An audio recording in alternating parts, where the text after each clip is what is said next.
ಸಂಭ್ರಮ ಮನೆ ಮಾಡಿದೆ. ಆದರೆ ಮಾರ್ಕೆಟ್ಗೆ ಹೂವು ಹಣ್ಣು ಖರೀದಿಗೆ ಹೋದವರಿಗೆ ದುಬಾರಿ ಬೆಲೆಯ ಬಿಸಿ ತಟ್ಟಿದೆ.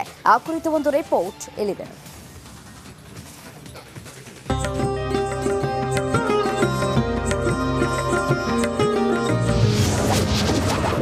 ಐಟಿ ಸಿಟಿಯಲ್ಲಿ ವರಮಹಾಲಕ್ಷ್ಮಿ ಹಬ್ಬದ ಸಂಭ್ರಮ. ಗಗನಕ್ಕೇರಿದ ಹೂವು ಹಣ್ಣಿನ ದರ.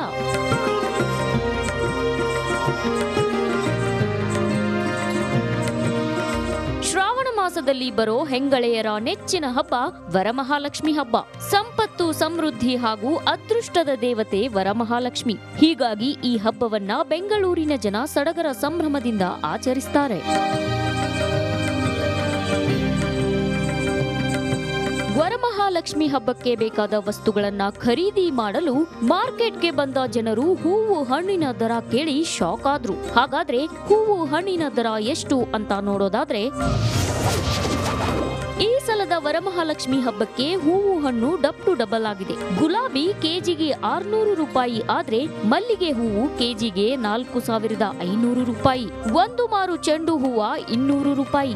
ಮಲ್ಲಿಗೆ ದಿಂಡು 500 ರೂಪಾಯಿ ಆಗಿದೆ. ಇನ್ನು ತಾವರೆ ಹಾರ ಹಾಗೂ ಮಲ್ಲಿಗೆ ಹಾರಕ್ಕೂ 2000 ರೂಪಾಯಿ. ಒಂದು ಪೀಸ್ ತಾಳೆ ಹೂವು 300 ರೂಪಾಯಿ. ಸುಗಂಧರಾಜ 500, ಕನಕಾಂಬರ ಕೆಜಿಗೆ 4000 ರೂಪಾಯಿ. ಇನ್ನು ಬಾಳೆಕಂದು 200 ರೂಪಾಯಿ ಆಗಿದೆ. ಇವಿಷ್ಟು ಹೂವಿನ ರೇಟ್ ಆದ್ರೆ, ಹಬ್ಬ ಲಕ್ಷ್ಮಿ ರೆಡಿ ಮಾಡ್ತೀವಿ ಮನೆಯಲ್ಲಿ. ಆಕ್ಚುಲಿ ನಾವೇ ಹೂವು ಪೋಣಿಸೋದು. ಈ ಸತಿ ನೋಡೋಣ, ಟೈಮ್ ಸ್ವಲ್ಪ ಕಡಿಮೆ ಇರೋದ್ರಿಂದ ಹೂವು ತಗೊಂಡೋಗೋಣ, ರೆಡಿ ಹಾರ ತಗೊಳ್ಳೋಣ ಅಂತ. ಆದ್ರೆ ರೇಟ್ಸು ತುಂಬಾ ಹೈ ಇದೆ ಸರ್. ಟ್ರಿಪಲ್ ಏನೋ ಇನ್ನ ಹೋಗ್ತಾನೆ ಇದೆ. ಹಣ್ಣುಗಳ ಬೆಲೆಯನ್ನ ನೋಡೋದಾದ್ರೆ ಹಣ್ಣಿನ ರೇಟ್ ಕೂಡ ಗಗನ ಮುಟ್ಟಿದೆ. ಮಿಕ್ಸ್ ಹಣ್ಣು ಕೆಜಿಗೆ 600 ರೂಪಾಯಿ ಆದ್ರೆ ಸೇಬು 400 ರೂಪಾಯಿ ಆಗಿದೆ. 1 ಕೆಜಿ ಅನಾನಸ್ಗೆ 150 ರಿಂದ 200. 1 ಕೆಜಿ ಏಲಕ್ಕಿ ಬಾಳೆಹಣ್ಣು 150 ರಿಂದ 200 ರೂಪಾಯಿ. 1 ಕೆಜಿ ದಾಳಿಂಬೆ 400 ರಿಂದ 500. ಸಪೋಟ ಕೆಜಿಗೆ 200 ರೂಪಾಯಿ ಆಗಿದೆ. ಸಿಕ್ಕಾಪಟ್ಟೆ ಕಾಸ್ಟ್ಲಿ ಇದೆ ಸರ್. ವರಮಹಾಲಕ್ಷ್ಮಿ ಹಬ್ಬ ಏನು ಮಾಡೋಕ್ಕಾಗಲ್ಲ, ಜನ ತಗೊಳ್ತಾರೆ. ತುಂಬ ಕಾಸ್ಟ್ಲಿ ಇದೆ. ಬಟ್ ಸಖತ್ತಾಗಿ ಎಲ್ಲ ಡೆಕೋರೇಷನ್ ಮಾಡಕ್ಕೆ ನಮಗೆ ಸಖತ್ತಾಗಿ ಐಟಮ್ಸ್, ಹೂವು ಹಣ್ಣು ಪ್ರತಿಯೊಂದು ತುಂಬ ಚೆನ್ನಾಗಿ ತರಿಸಿದ್ದಾರೆ. ಬೆಲೆ ಏರಿಕೆ ನಡುವೆ ವರಮಹಾಲಕ್ಷ್ಮಿ ಹಬ್ಬವನ್ನ ಸಂಭ್ರಮ ಸಡಗರದಿಂದ ಸಿಲಿಕಾನ್ ಸಿಟಿ ಜನರು ಆಚರಿಸುತ್ತಿದ್ದಾರೆ. Veeresh, metro bureau, republic Kannada. 13 ಮೊಬೈಲ್ಗಳ ಡಾಟಾ ರಿಟ್ರೀವ್ ಆಗದ ಕಾರಣ ಹೈದರಾಬಾದ್ನಿಂದ ಫೈನಲ್ ರಿಪೋರ್ಟ್ ಬಂದಿಲ್ಲ. 13 ಮೊಬೈಲ್ ರಿಟ್ರೀವ್ ರಹಸ್ಯ ಸೇರಿ ಇಂಪಾರ್ಟೆಂಟ್ ಎವಿಡೆನ್ಸ್ ರಿಪೋರ್ಟ್ಗೆ ಕಾಮಾಕ್ಷಿಪಾಳ್ಯ ಖಾಕಿ ಪಡೆ ಕಾಯ್ದಿದ್ದು, ಈ ರಿಪೋರ್ಟ್ ಪೊಲೀಸರ ಕೈಗೆ ಸಿಕ್ಕಿದ್ರೆ ತನಿಖೆಗೆ ಆಯಾಮಕ್ಕೆ ಮತ್ತೊಂದು ತಿರುವು ಸಿಗಲಿದೆ. Crime bureau, Dhruvaraj, republic Kannada.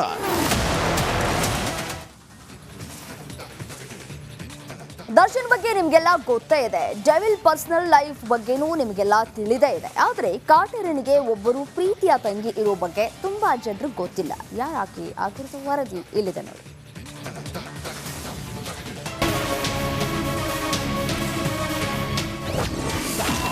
ದಾಸನ ದರ್ಶನವಿಲ್ಲದೆ ಪರಿತಪಿಸಿದ ಸಹೋದರಿ. ಅರೆ, ದರ್ಶನ್ ಪತ್ನಿ ವಿಜಯಲಕ್ಷ್ಮಿ, ಡೆವಿಲ್ ಪ್ರೇಯಸಿ ಪವಿತ್ರ ಗೌಡ. ಇಷ್ಟೇ ಯಾಕೆ, ದಾಸನ ತಂದೆ ತಾಯಿ, ಅಕ್ಕ, ಅಣ್ಣನ ಬಗ್ಗೆಯೂ ನಿಮ್ಗೆಲ್ಲ ಗೊತ್ತು. ಆದ್ರೆ ಇದ್ಯಾರಪ್ಪ ದರ್ಶನ್ ತಂಗಿ ಅನ್ಕೊಂಡ್ರ? ಅದನ್ನೇ ಹೇಳ್ತೀವಿ ಕೇಳಿ.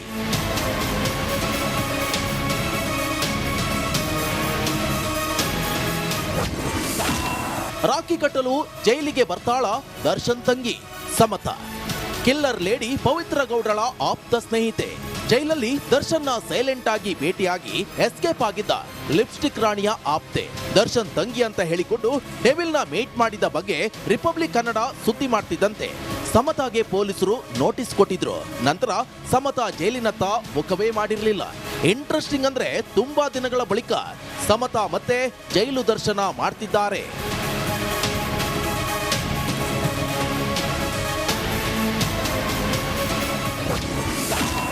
ದರ್ಶನ್ಗೆ ರಾಖಿ ಕಟ್ಟಲು ಬರ್ತಾರಂತೆ ಸಮತಾ. ನಿಜ, ಬಹಳ ದಿನಗಳ ನಂತರ ಪವಿತ್ರ ಗೌಡ ಸ್ನೇಹಿತೆ ಬರ್ಕಿಯನ್ನ ಭೇಟಿ ಮಾಡ್ತಿದ್ದಾರೆ. ಅದು ಕೂಡ 19ನೇ ತಾರೀಕು, ಅಂದ್ರೆ ರಕ್ಷಾ ಬಂಧನ ದಿನ. ಜೈಲಲ್ಲಿ ಕಾಟೇರ್ನನ್ನ ಮೀಟ್ ಮಾಡ್ತಿದ್ದಾರೆ. ಡೆವಿಲ್ಗೆ ರಾಖಿ ಕೊಟ್ಟೋಕೆ ಭೇಟಿಯಾಗ್ತಿರೋದಾಗಿ ಜೈಲಾಧಿಕಾರಿಗಳಿಗೆ ಕಾರಣ ನೀಡಿದ್ದಾಳೆ. ಇದಕ್ಕೆ ಅವಕಾಶ ನೀಡುವಂತೆ ಮನವಿ ಮಾಡಿದ್ದಾರೆ.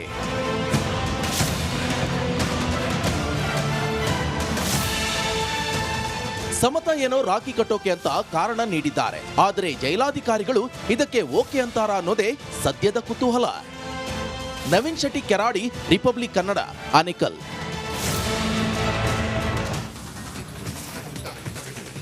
ಗಂಗಾ ಸ್ನಾನ ತುಂಗಾಪಾನ ಎಂಬ ನಾಣ್ಣುಡಿಯಂತೆ ತುಂಗಾ ನದಿಯನ್ನ ಉಳಿಸುವ ನಿಟ್ಟಿನಲ್ಲಿ ಇಲ್ಲೊಂದು ತಂಡ ಸುಮಾರು 400 ಕಿಲೋಮೀಟರ್ಗಳ ಪಾದಯಾತ್ರೆಯನ್ನ ಮಾಡೋದಕ್ಕೆ ಪ್ಲಾನ್ ಅನ್ನ ರೂಪಿಸಿದೆ. ಈ ಮೂಲಕ ಜನರಲ್ಲಿ ಜಾಗೃತಿಯನ್ನ ಮೂಡಿಸೋದಕ್ಕೆ ಮುಂದಾಗಿದೆ. ಆ ಕುರಿತ ಒಂದು ರಿಪೋರ್ಟ್ ಇಲ್ಲಿ.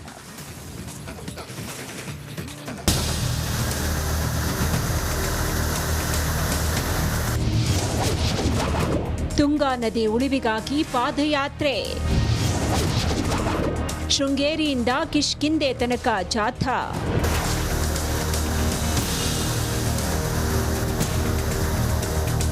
ತುಂಗಾ ನದಿಯನ್ನ ಉಳಿಸುವ ನಿಟ್ಟಿನಲ್ಲಿ ಹಾಗೂ ತುಂಗಾ ನದಿಗೆ ಸೇರ್ತಾ ಇರುವ ಕಲುಷಿತ ನೀರು, ತ್ಯಾಜ್ಯಗಳನ್ನು ತಡೆಗಟ್ಟುವ ಉದ್ದೇಶದಿಂದ ಜನರಲ್ಲಿ ಜಾಗೃತಿ ಮೂಡಿಸುವುದಕ್ಕೆ ನಿರ್ಮಲ ತುಂಗಾ ಅಭಿಯಾನ ಆರಂಭಿಸುವುದಕ್ಕೆ ಸಿದ್ಧತೆ ನಡೆಸಲಾಗ್ತಾ ಇದೆ.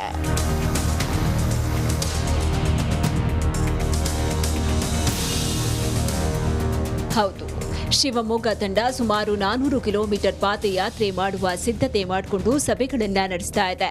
ತುಂಗಾ ನದಿಯ ಉಗಮ ಸ್ಥಾನ ಶೃಂಗೇರಿಯಿಂದ ಗಂಗಾವತಿಯ ಕಿಷ್ಕಿಂದೆ ತನಕ ಬೃಹತ್ ಜನಜಾಗೃತಿ ಪಾದಯಾತ್ರೆ ಹಮ್ಮಿಕೊಳ್ಳುವುದಕ್ಕೆ ತಯಾರಿ ನಡೆಸಿದ್ದು, ಪಾದಯಾತ್ರೆಯ ರೂಪರೇಷೆಗಳು, ಸಿದ್ಧತೆಗಳ ಬಗ್ಗೆ ಸಭೆಗಳನ್ನು ನಡೆಸಲಾಗ್ತಾ ಇದೆ.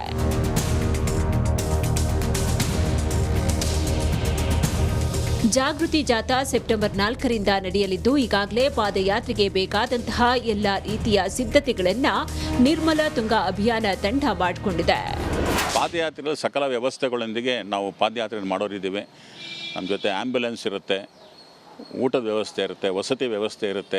ನಾವು ಈ ಭಾಗದಲ್ಲಿ ಆಗಲೇ ನಾವು 400 ಕಿಲೋಮೀಟ್ರ್ ಪ್ರವಾಸ ಮಾಡಿದ್ದೀವಿ ವಾಹನದಲ್ಲಿ. ಎಲ್ಲ ಚುನಾಯಿತ ಪ್ರತಿನಿಧಿಗಳನ್ನು, ಗ್ರಾಮ ಪಂಚಾಯತಿ ಸದಸ್ಯರನ್ನು, ಸ್ವಯಂ ಸೇವಾ ಸಂಸ್ಥೆಗಳನ್ನು, ರೈತರನ್ನು, ಕೃಷಿ ಕಾರ್ಮಿಕರನ್ನು ಎಲ್ಲರನ್ನೂ ಸಂಪರ್ಕ ಮಾಡಿದ್ದೀವಿ. ಅವರೆಲ್ಲರೂ ಈ ಪಾದಯಾತ್ರೆಯಲ್ಲಿ ಭಾಗವಹಿಸ್ತೀವಿ ಅಂತ ಹೇಳಿದರೆ, ವಿಶೇಷವಾಗಿ ಉಲ್ಲೇಖ ಮಾಡಬೇಕಾಗಿರೋದು ಹೊನ್ನಾಳಿಯ ಹಿರೇಕಲ್ಮಠದ ಸ್ವಾಮೀಜಿಯವರು ಕೂಡ ನಾನು ಹೊನ್ನಾಳಿಯ ವ್ಯಾಪ್ತಿನಲ್ಲಿ ಹೆಜ್ಜೆ ಹಾಕ್ತೀನಿ ಅಂತ ಹೇಳಿದರೆ. ತುಂಗಾ ನದಿ ಉಳಿಸುವ ನಿಟ್ಟಿನಲ್ಲಿ ಹಮ್ಮಿಕೊಂಡಿರುವ ಪಾದಯಾತ್ರೆ ಯಶಸ್ವಿಯಾಗಲಿ, ಆದಷ್ಟು ಬೇಗ ಜನರಲ್ಲಿ ಜಾಗೃತಿ ಮೂಡಿ ತುಂಗಾ ನದಿ ಶುದ್ಧವಾಗಿ ಹರಿಯಲಿ ಅನ್ನೋದೇ ನಮ್ಮೆಲ್ಲರ ಆಶಯ. ಕ್ಯಾಮರಾ ಪರ್ಸನ್ ಚಿರಾಗ್ ಜೊತೆ ಭೀಮಾ ನಾಯಕ್, ರಿಪಬ್ಲಿಕ್ ಕನ್ನಡ, ಶಿವಮೊಗ್ಗ.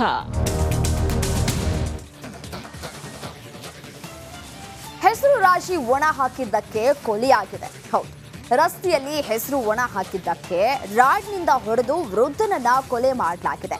ಅಷ್ಟೇ ಅಲ್ಲ, ವೃದ್ಧೆ ಗರ್ಭಿಣಿ ಮೇಲೆ ಹಲ್ಲೆಯನ್ನ ಮಾಡಿದಂತಹ ಕ್ರೌರ್ಯ ಕೂಡ ಮೆರೆದಿದ್ದಾರೆ. ಆ ಕುರಿತ ಒಂದು ವರದಿದೆ, ಬನ್ನಿ ನೋಡ್ತಾ.